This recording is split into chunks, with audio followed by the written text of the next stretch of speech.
Good morning all of you. देखो last time अपन पढ़ रहे थे दर्पण। दर्पण के बारे में देखा था कि समतल दर्पण क्या होता है, गोलीय दर्पण क्या, फिर समतल दर्पण से प्रतिबिंब निर्माण देखा था।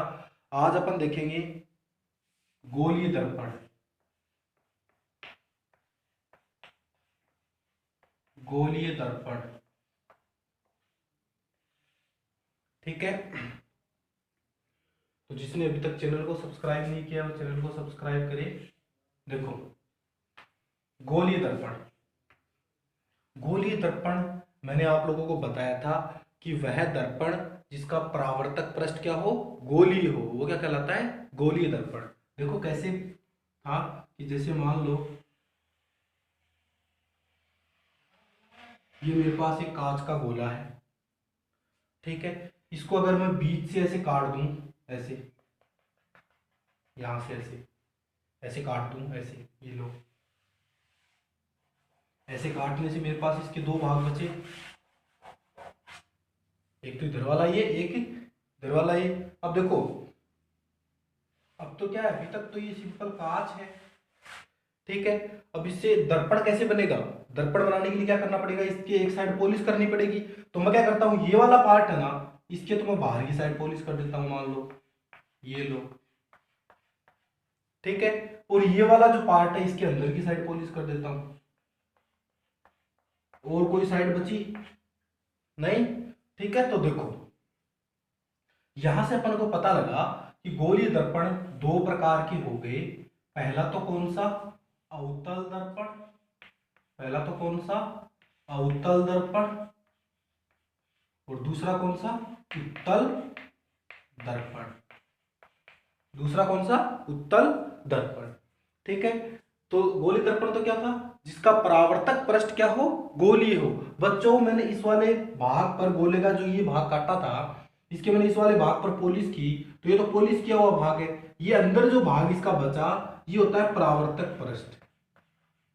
जिस दर से क्या हो, परावर्तन हो, उसे क्या बोलेंगे, परावर्तक पृष्ठ, ठीक है। तो ये क्या है, परावर्तक पृष्ठ, ठीक है। तो जिसका परावर्तक पृष्ठ गोलीय हो वो गोलीय दर्पण कहलाता है, ठीक है। गोलीय दर्पण दो प्रकार का है, अवतल दर्पण, उत्तल दर्पण। अब इनमें से पहचानेंगे अपन कि उत्तल दर्पण कौन सा है और अवतल दर्पण कौन सा है। ये देखो, ये तो होता है अंदर धसा हुआ भाग, अंदर वाला जो, और ये जो बाहर होता है ये होता है उभरा हुआ भाग, ठीक है। तो वह गोलीय दर्पण जिसका उभरा हुआ भाग परावर्तक पृष्ठ के रूप में कार्य करे, क्या बच्चों, उभरा भाग परावर्तक पृष्ठ। उभरा भाग परावर्तक पृष्ठ, यानी जिसका उभरा हुआ भाग परावर्तक पृष्ठ होता है वो कौन सा होता है, उत्तल दर्पण। यानी ऊ फॉर उत्तल, ऊ फॉर उभरा हुआ, यानी जिसका उभरा हुआ भाग परावर्तक पृष्ठ होगा वो क्या होगा, उत्तल दर्पण, ठीक है। वह गोलीय दर्पण जिसका उभरा हुआ भाग परावर्तक पृष्ठ के रूप में कार्य करता है वो उत्तल दर्पण कहलाता है। ऊ फॉर उभरा हुआ, ऊ फॉर उत्तल। और जिसका अंदर धसा हुआ भाग परावर्तक पृष्ठ के रूप में कार्य करता है, अंदर वाला भाग, जिसका अंदर धसा हुआ भाग परावर्तक पृष्ठ के रूप में कार्य करता है वो कौन सा होता है, अवतल दर्पण, ठीक है। तो ये है अवतल दर्पण और उत्तल दर्पण। अवतल दर्पण तो जिसका अंदर धसा हुआ भाग परावर्तक पृष्ठ के रूप में कार्य करता है, और उत्तल दर्पण जिसका उभरा हुआ भाग परावर्तक पृष्ठ के रूप में कार्य करता है वो कौन सा होता है, उत्तल दर्पण। चलो अब अपन देखते हैं एक एक को। अवतल दर्पण की बात करते हैं, पहले जनरल जनरल बातें करते हैं इनके बारे में। अवतल दर्पण, सबसे पहले अपन देखते हैं अवतल दर्पण। अवतल दर्पण, देखो बच्चों अवतल दर्पण क्या है, अवतल दर्पण कौन सा है, जिसका अंदर धसा हुआ भाग परावर्तक पृष्ठ हो। ये मान लो मैंने दर्पण बनाया, अंदर धसा हुआ यानी उभरे हुए भाग पर अपन को पॉलिश करनी पड़ेगी। ये लो, इस भाग पर मैंने पॉलिश कर दी, तो इसका ये वाला भाग परावर्तक पृष्ठ हो गया अंदर वाला, तो यानी इसका अंदर धसा हुआ भाग परावर्तक पृष्ठ के रूप में कार्य करता है वो कौन सा होता है, अवतल दर्पण, ठीक है। अब देखो अवतल दर्पण है बच्चों, इसको एक दूसरा नाम और है, इसको अभिसारी, अभिसारी दर्पण भी कहा जाता है, कन्वर्जिंग मिरर, इसको अभिसारी दर्पण भी कहा जाता है, ठीक है। अब इसको अभिसारी दर्पण क्यों कहते हैं, क्योंकि बच्चों देखो ये है बच्चों मुख्य अक्ष होती है, इसके बारे में भी आगे डिस्कस करेंगे अपन, ये मुख्य अक्ष है इसकी, ठीक है। तो ये वाला दर्पण जो है ना अवतल दर्पण, ये क्या करता है, ये जो मुख्य अक्ष है इसके समांतर आपतित प्रकाश की किरणों को, जैसे मान लो एक ये समांतर आपतित हुई, एक मान लो ये समांतर आपतित हुई, ठीक है, तो ये क्या करता है, ये जो मुख्य अक्ष है ये बच्चों होती है मुख्य अक्ष, मुख्य अक्ष, ये जो मुख्य अक्ष है इसके समांतर आपतित प्रकाश की किरणों को परावर्तन के पश्चात एक बिंदु पर ऐसे मिला देता है। ये परावर्तन के बाद में इधर से जाएगी, तो ये भी परावर्तन के बाद में इधर से ऐसे जाएगी, ठीक है। इसलिए इसको क्या करते हैं, अभिसारित कर देता है, एक बिंदु पर इकट्ठा कर देता है, इसलिए इसको अभिसारी दर्पण कहते हैं। यानी अवतल दर्पण मुख्य अक्ष के समांतर आपतित प्रकाश की किरणों को परावर्तन के पश्चात एक बिंदु पर अभिसारित कर देता है या एक बिंदु पर इकट्ठा कर देता है, इसलिए इसे क्या कहते हैं, इस दर्पण को अभिसारी दर्पण भी कहते हैं, ठीक है। ये तो कहानी हुई इसकी, ठीक है। अब है बात आती है उत्तल दर्पण की। उत्तल दर्पण, तो बच्चों उत्तल दर्पण को अपसारी, उत्तल दर्पण को अपसारी दर्पण भी कहते हैं। देखो कैसे, अब इसकी क्या प्रॉपर्टी है अवतल दर्पण की कि एक बिंदु पर इकट्ठा कर देता है, इसलिए इसको अभिसारी कहते हैं। अब इसको अपसारी क्यों कहते हैं वो देखते हैं, चलो मैं इसका चित्र बनाता हूं। जैसे मान लो मेरे पास ये एक उत्तल दर्पण है, ये है मुख्य अक्ष। अब देखो इस दर्पण में क्या होता है कि मुख्य अक्ष के समांतर आपतित प्रकाश की किरणें, ये लो मुख्य अक्ष के समांतर आपतित प्रकाश की किरणें, तो इसकी एक प्रॉपर्टी होती है इस दर्पण की कि मुख्य अक्ष के समांतर आपतित प्रकाश की किरणों को ये ऐसे फैला देता है, ये ऐसे इधर उधर भेज देता है। जैसे मान लो एक और आई है तो ये भी कैसे जाएगी, ऐसे निकल गई, एक और आई है ये भी कैसे जाएगी, ऐसे निकल गई, एक और आई है ऐसे निकल गई, ठीक है। तो ये क्या करता है, अलग अलग दिशाओं में इनको फैला देता है, अपसारित कर देता है, इसलिए इस दर्पण को बोला जाता है अपसारी दर्पण। तो आप लोगों से कोई पूछे कि अवतल दर्पण है उसको अभिसारी दर्पण क्यों कहते हैं, तो अपन लिखेंगे अवतल दर्पण को अभिसारी दर्पण भी कहते हैं क्योंकि यह मुख्य अक्ष के समांतर आपतित प्रकाश की किरणों को परावर्तन के पश्चात एक बिंदु पर इकट्ठा कर देता है, एक बिंदु पर अभिसारित कर देता है। उत्तल दर्पण को अपसारी दर्पण क्यों कहते हैं, तो उत्तल दर्पण को अपसारी दर्पण इसलिए बोला जाता है क्योंकि मुख्य अक्ष के समांतर आपतित प्रकाश की किरणों को यह परावर्तन के पश्चात अलग अलग दिशाओं में फैला देता है, ठीक है। तो ये कहानी है इनकी अपसारी और अभिसारी की, ठीक है। देखो आप लोगों ने देखा है जनरली कि अपन जैसे पावर प्लांट वगैरह में इनमें इस दर्पण का यूज करते हैं। अगर अपन को एक जगह पर इकट्ठी करनी हो प्रकाश की किरणों को, प्रकाश की जैसे सूर्य का जो प्रकाश है उनको अपन को किरणों को एक जगह पर इकट्ठी करनी हो तो अपन ये वाला दर्पण काम में लेते हैं, अवतल दर्पण, ठीक है। आगे देखेंगे इनके यूज भी देखेंगे दर्पण के, ठीक है। अब देखो कुछ परिभाषाएं हैं जो दर्पण में अपन काम में लेंगे, कुछ वर्ड्स हैं, ठीक है, कुछ वो काम में लेंगे। देखो परिभाषाएं में लिखता हूं, पहली तो है ध्रुव, ठीक है, कुछ वर्ड्स काम में लेते हैं अपन, उनके बारे में देखते हैं। दूसरा है वक्रता केंद्र, वक्रता केंद्र, फिर है वक्रता त्रिज्या, वक्रता त्रिज्या, फिर है मुख्य अक्ष,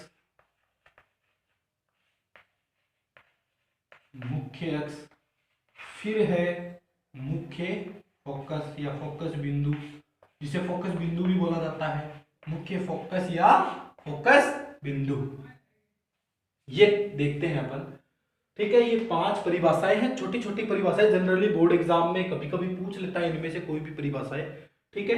तो चलो देखो, जैसे मान लो मैंने एक ये दर्पण बनाया, चलो मैं इधर बनाता हूं थोड़ा सा, मैंने एक ये दर्पण बनाया, ठीक है।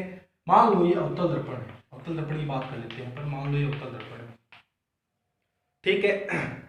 अब ये जो दर्पण है इसका ये परावर्तक पृष्ठ है पूरा, ये इधर से परावर्तन होगा, तो इस परावर्तक पृष्ठ का जो मध्य बिंदु होता है उसे क्या बोलते हैं, ध्रुव है। तो मध्य बिंदु इसका मान लो ये यहाँ होगा, इसका मध्य बिंदु ये इतना मध्य बिंदु यहाँ होगा, ठीक है। तो इसे क्या बोलेंगे बच्चों, ध्रुव, जिसको किससे लिखते हैं, ओ से या पी से। बच्चों ध्रुव को लिखा जाता है या तो ओ से लिखते हैं, कहीं कहीं कई कई बुकों में इसको पी से भी लिखते हैं, कई बुकों में इसको ओ से भी लिखते हैं। पी फॉर पोल, इसलिए पी से भी लिख देते हैं और ओ से भी लिख देते हैं। ठीक है, तो ध्रुव क्या हुआ, गोलीय दर्पण के परावर्तक पृष्ठ का मध्य बिंदु दर्पण का ध्रुव कहलाता है। यानी इसका जो परावर्तक पृष्ठ है ये, इसका जो ये मध्य बिंदु है, ये क्या कहलाएगा, इसका ध्रुव है, पोल। ठीक है, ये तो कहानी हुई ध्रुव की। अब बात आती है वक्रता केंद्र की, जिसको सी से लिखते हैं, सेंटर ऑफ कर्वेचर, सी से लिखते हैं जिसको। अब वक्रता केंद्र क्या होता है, देखो मान लो ये जो दर्पण है, ये मैंने इस गोले से काटा था, एक गोला था जिससे मैंने इसको काटा था, मान लो एक ये गोला है, इससे मैंने इसको काटा था, इस गोले से। इस पूरे गोले का केंद्र मान लो ये, पूरे गोले का केंद्र ये होगा सी। ठीक है, तो इस गोले का पूरा जो गोला हो, मान लो ये, इसका केंद्र ये है। ठीक है, यही केंद्र होगा इसका दर्पण का। तो अपन लिखेंगे गोलीय दर्पण को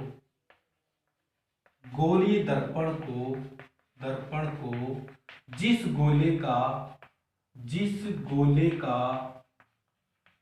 गोले का कटा हुआ भाग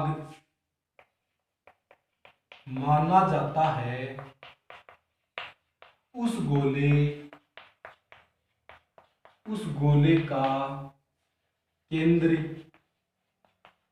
उस गोले का केंद्र दर्पण का वक्रता केंद्र कहलाता है। ठीक है, यानी अपन ने जिस गोले से इसको काटा था, उस गोले का जो केंद्र होगा वो इस दर्पण का केंद्र होगा। यानी गोलीय दर्पण को जिस गोले का कटा हुआ भाग माना जाता है, उस गोले का केंद्र इस दर्पण का वक्रता केंद्र कहलाता है। ठीक है, तो ये तो कहानी वक्रता केंद्र की। अब आती है वक्रता त्रिज्या। तो वक्रता त्रिज्या क्या होगी, मान लो अपन ने इस गोले से इसको काटा था, इस गोले की त्रिज्या ये थी, ये भी इसकी त्रिज्या होगी, ये भी इसकी त्रिज्या होगी, ये भी इसकी त्रिज्या होगी, ये भी इसकी त्रिज्या होगी, ये भी इसकी त्रिज्या होगी। ठीक है, तो जिस गोले से अपन ने इसको काटा था, उस गोले की जो त्रिज्या होगी वही क्या होगी, इस दर्पण की वक्रता त्रिज्या होगी, जिसे अपन लिखेंगे कि बच्चों कैपिटल आर से। यानी यही परिभाषा है, सेम देखो दोनों में चेंज क्या है। गोलीय दर्पण को जिस गोले का कटा हुआ भाग माना जाता है, उस गोले का केंद्र तो दर्पण का वक्रता केंद्र, और उस गोले की त्रिज्या बच्चों, उस गोले की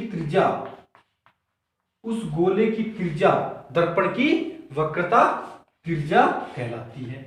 ठीक है, सेम परिभाषा है कि गोलीय दर्पण को जिस गोले का कटा हुआ भाग माना जाता है, उस गोले का केंद्र दर्पण का वक्रता केंद्र तथा उस गोले की त्रिज्या दर्पण की वक्रता त्रिज्या कहलाती है। ठीक है, अब मुख्य अक्ष। तो मुख्य अक्ष बच्चों क्या है, मुख्य अक्ष है वक्रता केंद्र, ध्यान से सुनना, वक्रता केंद्र तथा ध्रुव को मिलाने वाली काल्पनिक रेखा को दर्पण की मुख्य अक्ष कहते हैं। तो ये है बच्चों मुख्य अक्ष। ठीक है, तो दर्पण के वक्रता केंद्र तथा ध्रुव को मिलाने वाली काल्पनिक रेखा क्या कहलाती है, इसकी मुख्य अक्ष कहलाती है। ये मुख्य अक्ष है। फिर मुख्य फोकस क्या है, ये बच्चों मुख्य अक्ष है। तो ये वाला दर्पण क्या करता है, मुख्य अक्ष की समांतर आपतित प्रकाश की किरणों को परावर्तन के पश्चात ऐसे निकलती हैं। ठीक है, तो क्या होगा कि अवतल दर्पण में मुख्य अक्ष के समांतर आपतित प्रकाश की किरणें परावर्तन के पश्चात मुख्य अक्ष के जिस बिंदु से निकलती है, वह दर्पण का मुख्य फोकस कहलाता है। यानी इसको एफ से लिखते हैं, कैपिटल एफ। इसको किससे लिखते हैं, कैपिटल एफ से। क्या बोला मैंने, अवतल दर्पण में मुख्य अक्ष के समांतर आपतित प्रकाश की किरणें परावर्तन के पश्चात मुख्य अक्ष के जिस बिंदु से गुजरती है, उस बिंदु को क्या कहते हैं, अवतल दर्पण का फोकस बिंदु या मुख्य फोकस कहते हैं। क्या बोला कि मुख्य अक्ष के समांतर आपतित प्रकाश की किरणें परावर्तन के पश्चात मुख्य अक्ष के जिस बिंदु से गुजरती है, उस बिंदु को दर्पण का मुख्य फोकस या फोकस बिंदु कहते हैं। ठीक है, ये तो कहानी है अवतल दर्पण की। अब मुख्य फोकस की बात आती है तब अपन अवतल दर्पण और देखते हैं, सॉरी उत्तल दर्पण और देखते हैं। देखो मान लो ये उत्तल दर्पण है, ये मुख्य अक्ष है। अब देखो ये मुख्य अक्ष के समांतर आपतित हुई प्रकाश की किरण, ये मुख्य अक्ष है, ये मुख्य अक्ष के समांतर आपतित हुई। अब इस वाले दर्पण की मैंने आप लोगों को बताया कि प्रॉपर्टी होती है, ये दर्पण क्या करता है, अभिसारित अपसारित करता है प्रकाश की किरणों को, तो ये परावर्तन के बाद भी तरह से निकल जाती है। अगर अपन इस किरण को पीछे बढ़ाएं तो पीछे बढ़ाते हैं तो जिस बिंदु पर ये मिलती हुई प्रतीत होती है अपन को, वो बिंदु क्या कहलाता है, उत्तल दर्पण का फोकस बिंदु।